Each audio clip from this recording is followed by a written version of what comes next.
noches, estimados colegas. Bienvenidos a este canal YouTube, El Mundo Contable Perú. Les saluda el contador público colegiado Rolando Pingo Flores con matrícula 14982 del Colegio de Contadores Públicos de Lima. En esta ocasión se ha tomado por prioridad, podemos decir así, que exista una breve reseña histórica de lo que ha ocurrido en el colegio emblemático de Perú, que es el Colegio de Contadores Públicos de Lima, respecto a la campaña de elecciones que está ocurriendo en estos días con motivo de la votación que va a ocurrir el próximo sábado 30.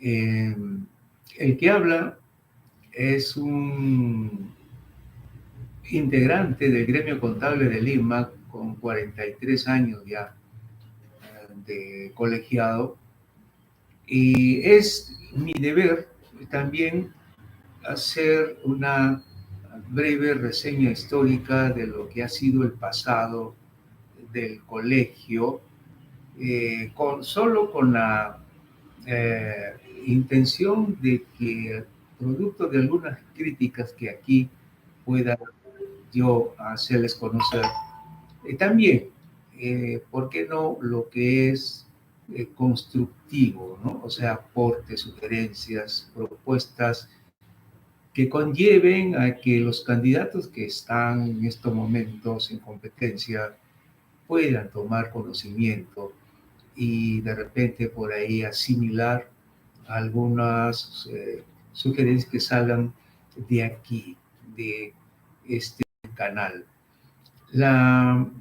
Como se sabe, el Colegio de Lima ha tenido una serie de crisis institucional de aproximadamente 14 años, y créanme de que pudo haberse perdido la legalidad del colegio años atrás cuando se desató la crisis, y si no es por la participación activa de algunos miembros del gremio contable, conocedores de sus estatutos y de su reglamento interna, nos dedicamos a aportar al consejo directivo de ese entonces, desde que se inició la crisis, para que no se incurriera en un acto de ilegalidad, dado a que la persona que ocupaba el colegio, la señora Rosario Ugarte,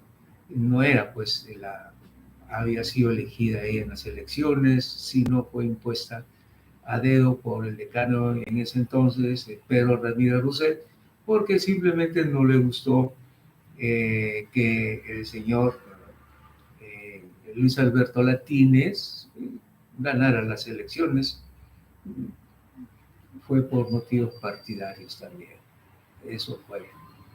Y bueno, entonces el local institucional de la avenida Arequipa del colegio fue, pues, ocupado por esta señora, y que por otro lado despachaba en otro lugar el señor Latines, y hasta que, bueno, finalmente el decano elegido tuvo que tomar a la fuerza el colegio, y luego la señora también hizo lo propio. Entonces, señores, se desató toda una crisis. Pero lo cierto es de que luego de un largo proceso judicial, finalmente se determinó una sanción penal contra la señora Rosario Ugarte, que usurpó el local. Desde allí nosotros no sabemos qué es lo que han podido haber hecho los consejos directivos que sucedieron, debido a que esta persona con un grupo más de acompañantes propiciaron la crisis institucional. y un perjuicio enorme en lo económico para el colegio. No se sabe, mejor dicho, la Asamblea no tiene conocimiento cuál ha sido la actuación que han tenido los consejos directivos que se han sucedido y que, bueno, si no hay esa información que conlleve a sanear nuestra institución, entonces he ahí la problemática que actualmente estamos afrontando. A pesar de que ya hay un consejo directivo en ejercicio debidamente inscrito, legalmente inscrito, pero hay una participación muy diminutiva de los colegiados en la institución. Cuando éramos, antes de la crisis, éramos alrededor de 35.000 colegiados hábiles para votar, sobre un total más o menos de unos 40.000 colegiados, pero ahora que somos un aproximado de 15.000 hábiles, ¿eh? Eh, llama la atención también de que existan en competencia 7 listas con 15.000 colegas hábiles. Sin embargo, antes de la crisis habían 3, 4 listas y con mayor cantidad de miembros hábiles. Eso también es lo que llama la atención. Luego, he sido informado y también directamente lo he comprobado, que hay un problema con lo que es los listados de los miembros hábiles. A raíz de la crisis institucional se perdió todo tipo de información, base de datos, y entonces eso motiva a que hay colegas que estando al día en el pago, estando hábiles, no pueden sufragar, ¿sí? Como lo que ocurrió hace unos días cuando me acerqué al comité electoral para preguntar sobre un escrito que había presentado sobre este tema, donde los colegas asisten, están hábiles, pero no están en el padrón. Entonces la respuesta que recibí del comité electoral fue de que ellos en esa condición sí podían votar, pero no los podían registrar como votantes. Entonces ahí hay un problema que le hice ver al comité electoral. No pueden hacer eso. Estarían entonces desconociendo el voto y eso originaría que las elecciones fueran anuladas. Entonces, esta es una preocupación que tiene el comité electoral y que también el consejo directivo en ejercicio y el anterior consejo directivo. ¿Cómo es que se ha estado entonces convocando a un proceso eleccionario cuando la base de datos no está en orden?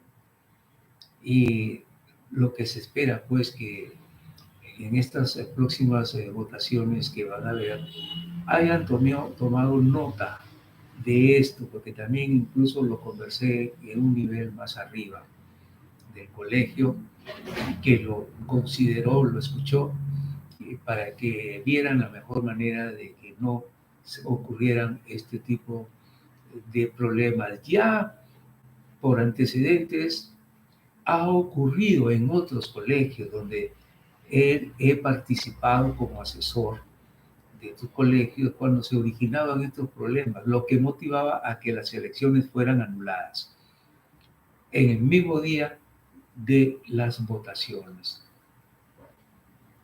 ¿Y cuál era después el resultado? Que el consejo directivo, que es el responsable, a pesar de que el comité electoral es autónomo, pero no. El comité, el colegio, el consejo directivo es responsable del colegio en todo lo que es el estatuto y su reglamento interno hasta el último día.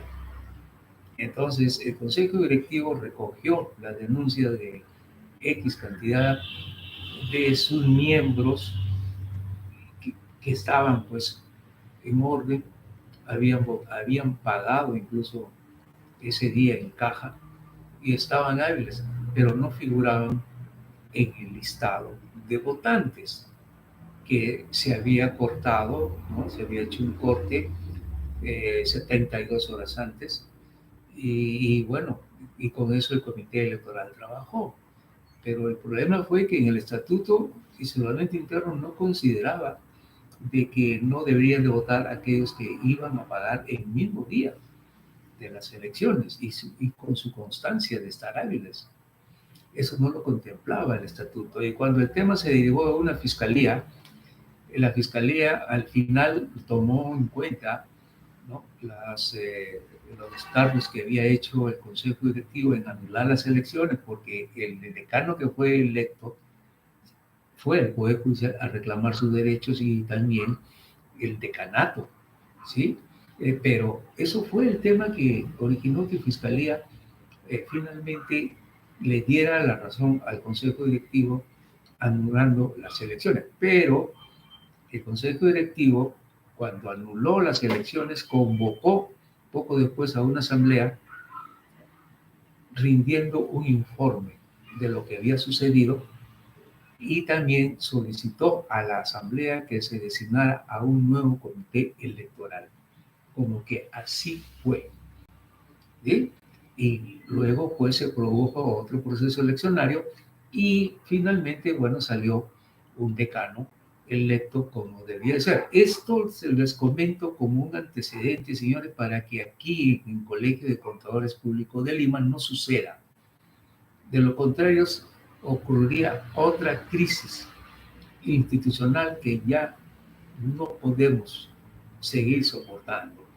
Entonces, aquí seguramente me están viendo algunos candidatos al colegio que tomen debida nota de esto, ¿verdad? Porque ese es mi deber también como colegiado, a aportar y prevenir. En todo caso, señores candidatos, este es un canal que no solamente ve los temas de lo que es en sí la profesión contable, también aquí vemos este tipo de problemática, y no solamente de Lima, de cualquier otro colegio que pudiera haber. Inclusive aquí ustedes pueden venir también a exponer su plan de trabajo y siempre con mi entrevista y hacer las preguntas puntuales, que es lo que más interesa conocer, ¿sí? Bien, y por otro lado también respecto a lo que es lo que está sucediendo en el actual proceso electoral, que ya mencioné caso. Lo otro es de que no se ha visto en la historia del colegio de que haya sido impedido a un candidato a que no pusiera su publicidad en el cafetín del colegio.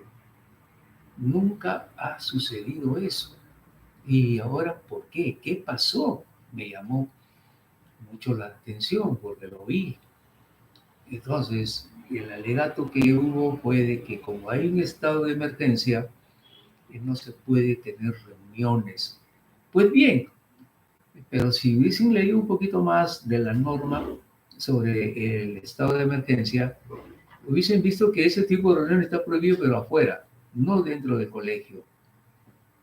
Entonces, ahí también ha quedado un sinsabor, una desconfianza por parte de algunos candidatos donde tienen derecho pues a opinar mal, ¿sí? Pero ahí está el otro antecedente que ocurrió, ¿sí? Luego, con motivo de las próximas elecciones a ocurrir el próximo sábado, se espera, se espera de que quienes participen en el proceso eleccionario, me refiero al gremio contable de Lima, vengan debidamente documentados, su carnet de colegiado, su DNI, su constancia de habilidad, los 3 documentos para que no haya ningún problema en el impedimento de la votación. a veces por ahí como que exigen presentar también el carnet, ¿no? Puede decir, y no, pues, ¿no? Suficiente es el DNI en todo caso. Y claro, la constancia de habilidad. No olviden de llevar esa constancia de habilidad. ¿Sí?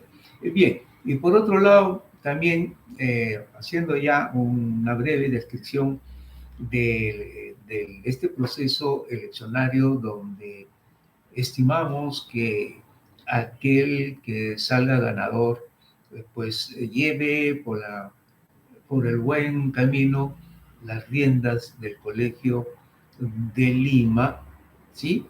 Y también hacer conocer a ustedes que dentro del contenido de las promesas electorales que he visto de 4 listas, hay 3 listas que no aparecen para nada, pero bueno, de esas 4 suficiente me he tomado un criterio de que están ofreciendo casi lo mismo, todo lo de siempre, pero solamente hay una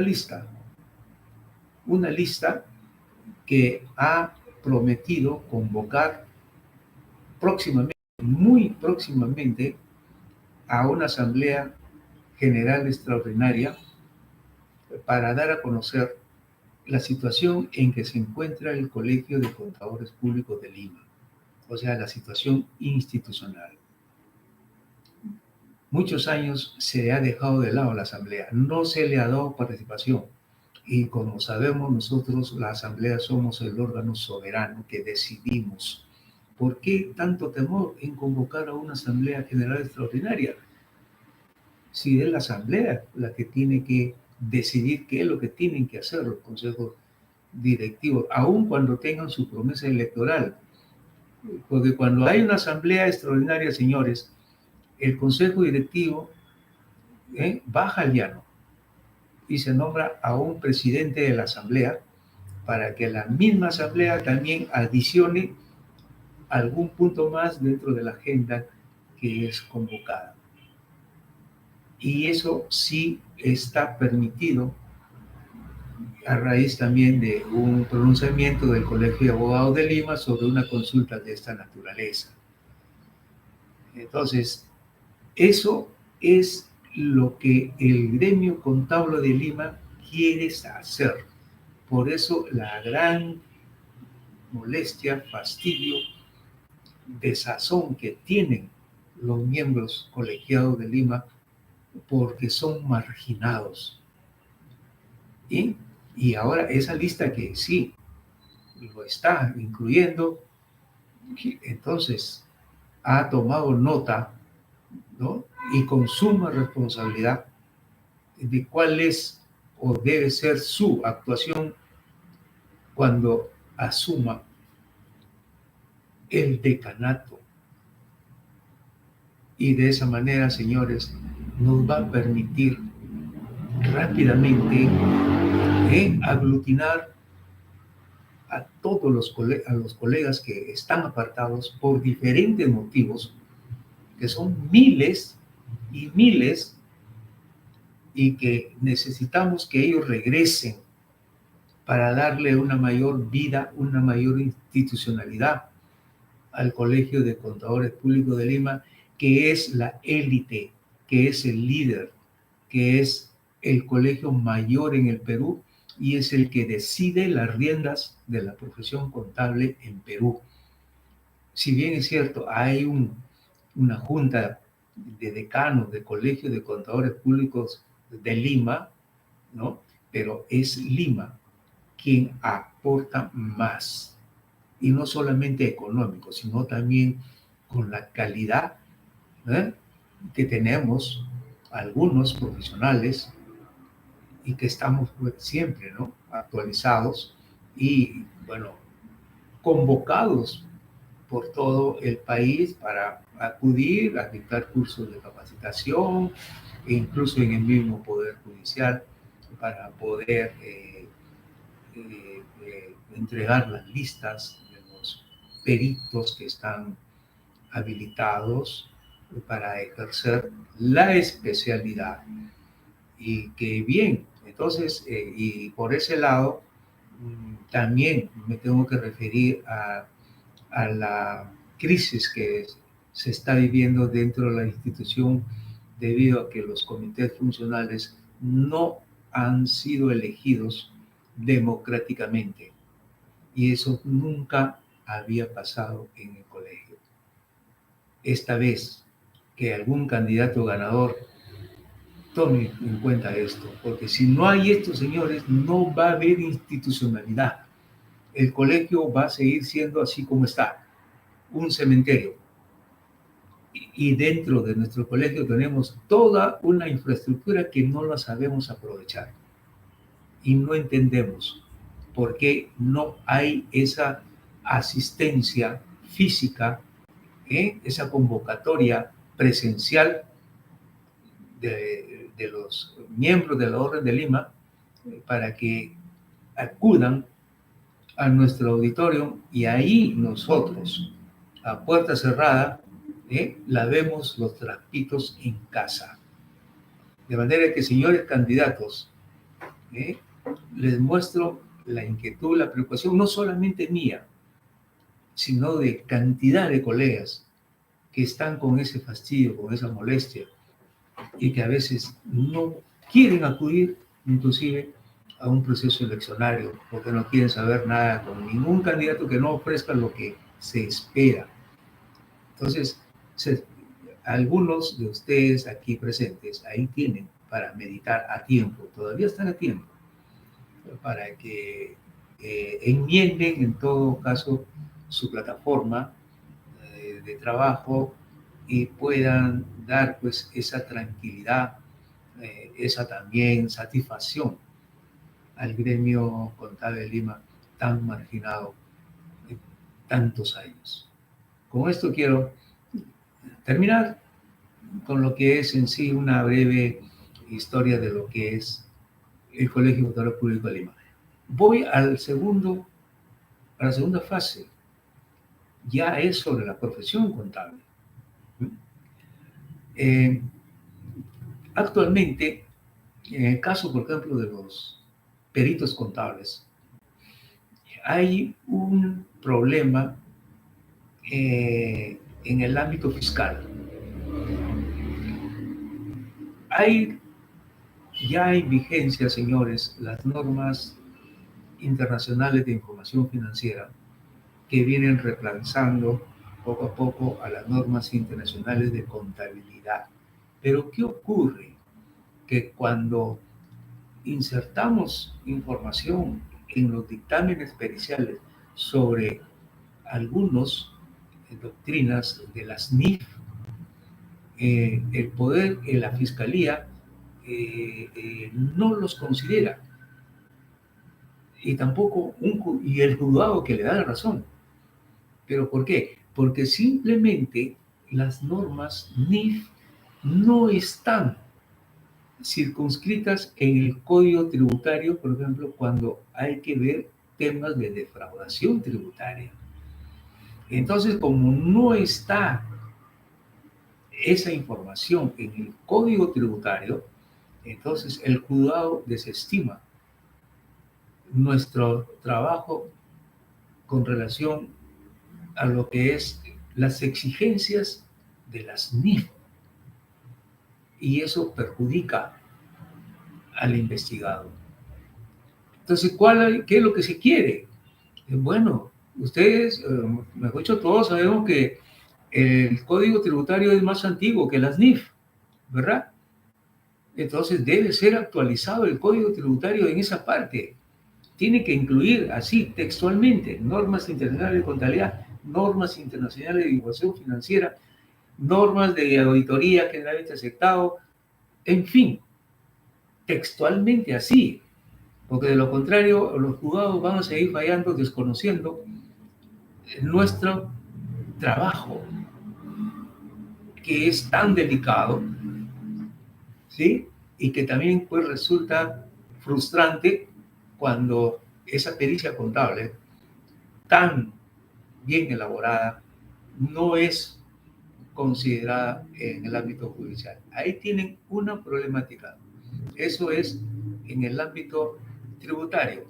Otro también dentro del ámbito tributario es que la Administración Tributaria y la Contraloría General de la República ambos emiten informes acusatorios, no pericias contables. Claro que hay por ahí una norma del Tribunal Constitucional que faculta, o mejor dicho, le da el mismo nombre de peritaje a los informes institucionales y a los informes de la Administración Tributaria, pero estos informes, señores, no es lo mismo cuando van ya al ámbito judicial. Son informes administrativos. Quien tiene que ver esto luego es el perito de oficio o el perito de parte, quienes están ya relacionados con el ámbito del derecho y sabemos nosotros cómo proceder tomando en cuenta las normas del derecho respecto a los requisitos que se deben de cumplir en la presentación de los dictámenes periciales. Y estamos en condiciones de establecer si está penalizado o no, porque no podemos darle fe a un dictamen pericial que no se ajusta a lo que es el ámbito del derecho. Entonces, ahora sí, el ejercicio pericial es más exigente, es una especialidad. Cualquiera no puede ser perito, menos si no es auditor. Eso que quede bien en claro. Y por otro lado, no podemos calificar un desbalance patrimonial sobre un presunto delito de lavado de activos cuando no se precisa qué tipo de lavado de activos es. Si dicen que es un lavado de activos, narcotráfico, muy bien. Entonces, el perito se orienta solamente en eso para poder calcular un desbalance patrimonial. Pero si no está establecido en la investigación ese tipo de lavado, no podemos hacer un desbalance patrimonial como debe ser. Y es más, el investigado estaría siendo también perjudicado cuando, a pesar de eso, emitimos un dictamen pericial con un desbalance patrimonial. Entonces lo estamos condenando también pues, al investigado. Y hay muchísimos casos así que, en lo que a mí respecta, en todos mis años del ejercicio de la especialidad de peritaje, he tenido que observar cientos de peritajes por esto. Y créeme que cuando ocurre la audiencia pública, ahí recién es donde el juez se da cuenta del error que ha cometido la Fiscalía, la Contraloría, la Administración Tributaria, los peritos de oficio, cuando entra ahí a tallar un perito de parte que por supuesto es muy especializado. Entonces, si bien es cierto, el estatuto de nuestro colegio establece que el fin supremo de la profesión contable es la sociedad, señores, pero parece que muchos no lo conocen. Yo sí. Me debo primero a la sociedad. Así como el fin supremo de la administración tributaria es recaudar, muy bien. Que vea, pues, de alguna manera equilibrada para que el contribuyente pueda tributar. En el caso de esto también son los temas penales. El perito tiene que ser muy centrado. El perito tiene que no solamente trabajar la información que hay en la carpeta fiscal, sino que también tiene que investigar, tiene que ir más allá. Y no lo hacen, muchísimos no lo hacen, solamente recogen la información de fiscalía y punto, y hacen su trabajo sobre eso. Entonces, ¿para qué estamos? Y por último, fiscalía tampoco investiga. ¿Por qué? Porque no saben sobre nuestro tema.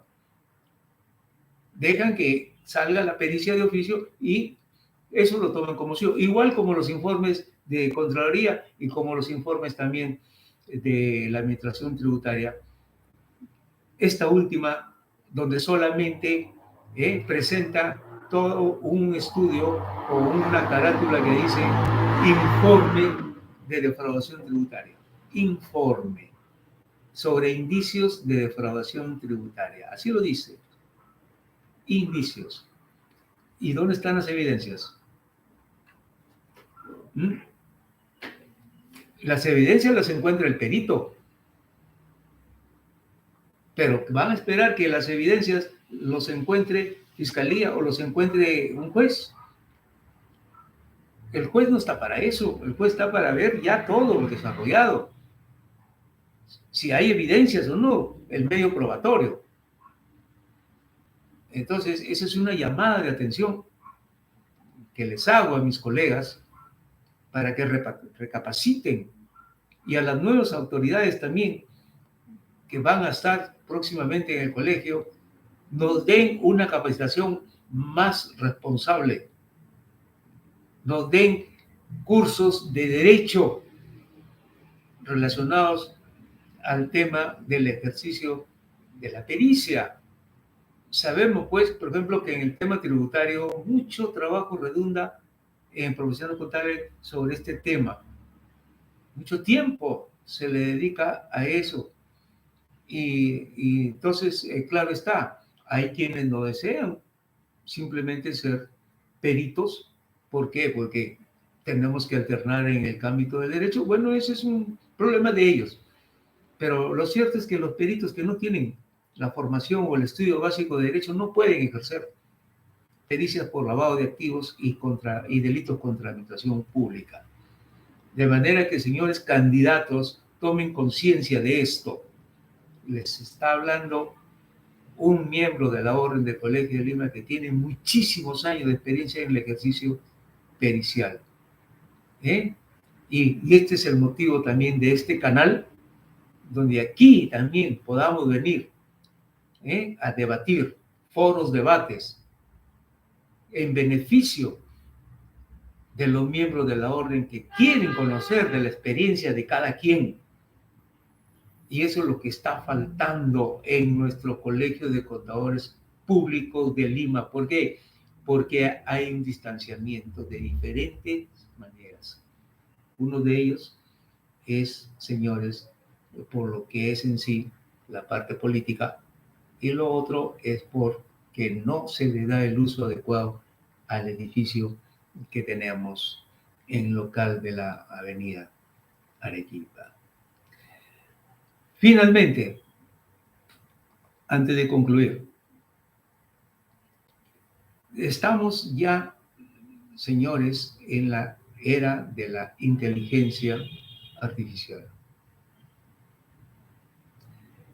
Se conoce poco del avance del colegio respecto a este tema, pero lo que sí es verdad de que hay quienes pueden aportar mucha información de su experiencia, incluso libros de su autoría, para que sean considerados como fuente elemental